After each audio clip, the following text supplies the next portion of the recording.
This is the Viltrox DC-X3 field monitor, and in this video we're going to see if it's the best budget monitor out there. Hey, if you're new here, my name is Josh Haynes. I'm a freelance filmmaker and I bring out videos to help you grow as creators. Consider subscribing if you have not already. So Viltrox did send me out this monitor to review, just being complete transparency up front. I did not pay for this monitor. They are not paying me to say anything about this monitor. They just wanted me to do a review on it. This video does have a sponsor, and that is Artless, but we'll get to them later in the video. So first things first, let's dive into the unboxing and talk about what comes with this monitor if you do decide to pick it up. Inside the box, you are going to see you have a padded carrying case for the monitor and accessories that come with it. You're going to get a full HDMI to full HDMI, as well as an HDMI to HDMI mini cord. You're also going to get the mount that will hook this to the camera and the monitor. It does have adjustable screws on the side, so if you want to tighten the tension, you can. And on top, it's got an RE locking pin, so the monitor is not going to rotate. You're also going to get an NPF Viltrox battery. I do like these because on the back, you can push it and you can see how much battery is left in it.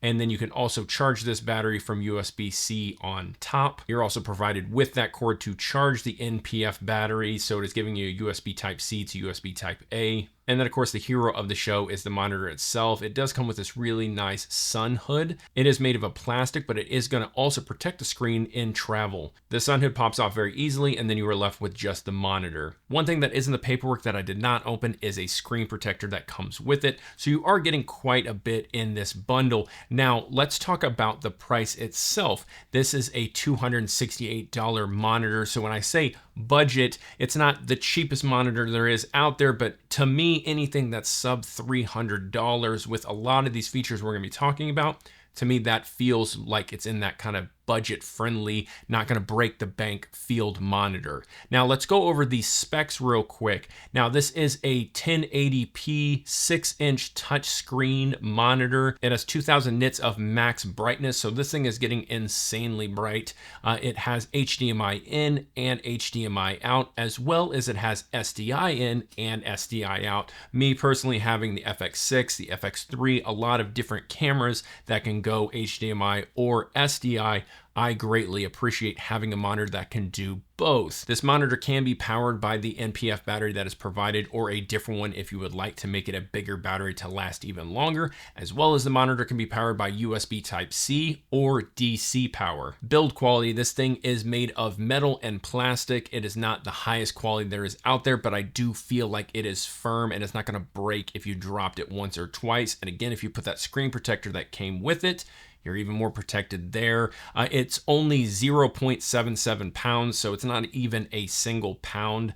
It's coming underneath that. Of course, that's without the NPF battery, and depending on what battery you put it on, that's going to raise the weight of it. It does have 2 quarter 20s on the monitor, one on the side and one on the bottom. So if you're wanting to mount this in 2 different spots, you can. Maybe you've got a tripod and you want to hook an arm off the side and do that. And of course, both of those have those RE locking pin spots on it, so you don't have to worry about the monitor swiveling and getting lost. I've had that happen before and I hate it. Now I do want to go over the features in my real world testing, but before we do that, let's talk about the sponsor of today's video, and that is Artless. I've been using Artless for years now and recommend them pretty much to everyone I come across because they have some of the best creative assets I've ever seen on one place. Artless teamed up with 6 Paralympic athletes for a unique collaboration, Sound of Determination. Discover how these leading athletes overcame all obstacles to realize their dreams. Together, Artless recorded their hard work and determination so you can bring their authentic intensity to your videos with this exclusive sound effects collection.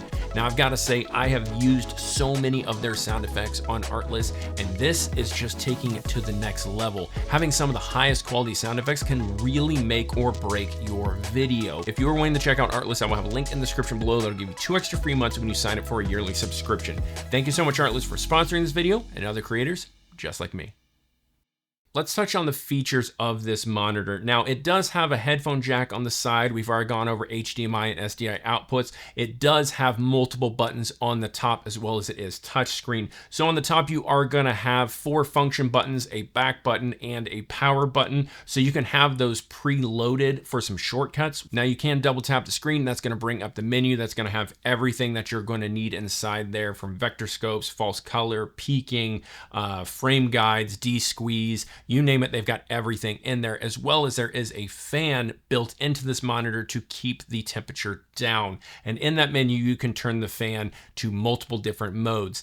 I gotta say, one of the only cons that really kind of annoy me about this monitor is the fan can be a touch loud if you have it on high. I didn't really notice it when I was using it for B-roll shooting stuff, but if I had a microphone right next to it, I would definitely want to turn that fan off when I'm using it. Again, it needs to have a fan because this thing, again, is getting crazy bright at 2000 nits max brightness. You can pinch to zoom on the monitor, as well as you can put your finger on the right of the monitor, swipe up or down, bring the brightness up or down, and then on the left side, swipe up or down, and you can turn the volume up or down. Lastly, let's talk about real world experience. I normally am using the Atomos Shinobi. That has been my go-to monitor for years and years and years. I have had no complaints with it. It just is a workhorse. It is around $300 on the dot. That's why when I was saying this comes in as kind of a budget friendly one, it's not really budget friendly, but it is under that where I think the standard of $300 and then above is. Now the Atomos Shinobi is only 1000 nits brightness, and there has been many times that I have been outside and I need just a little bit more brightness and I don't want to have to worry about a sun hood. I would always rather have a monitor that I can get brighter and I don't need to push it to that limit than I'm pushing it to its limit and I need it to go further. Of course, it doesn't matter how many cool features are in a monitor if it does not work well and it is not fast enough for you.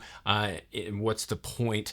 It has very little lag, to the point that I wasn't really noticing it at all. That is one of the drawbacks, it seems, to any of these on the lower end of the spectrum of price monitors. That's normally a telltale sign that it is more budget friendly. I feel like if I was pulling focus and it was an insanely high intensity movements, maybe I would get something that is way more expensive, but I would probably be doing that even if I was using my Atomos Shinobi to be pulling focus, because again, at that point, I'm preferring like a 10-inch monitor or bigger when I'm trying to see. The 6-inch is a nice monitor. I think it pretty much does everything you need. It's not too big on top of your camera, and the lag really didn't bother me, but it is something I do got to mention. It was a couple frames behind when I'm just testing it in my studio. Now, again, you're probably not going to notice this out and about, but if I didn't mention it, someone's going to put something in the comments saying, what about the lag? We need to know about that. Final thoughts, if you are in the market for a sub $300 field monitor for your camera,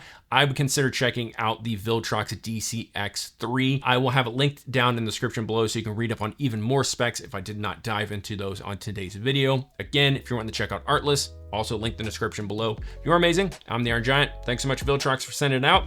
Y'all are amazing. Next time, peace.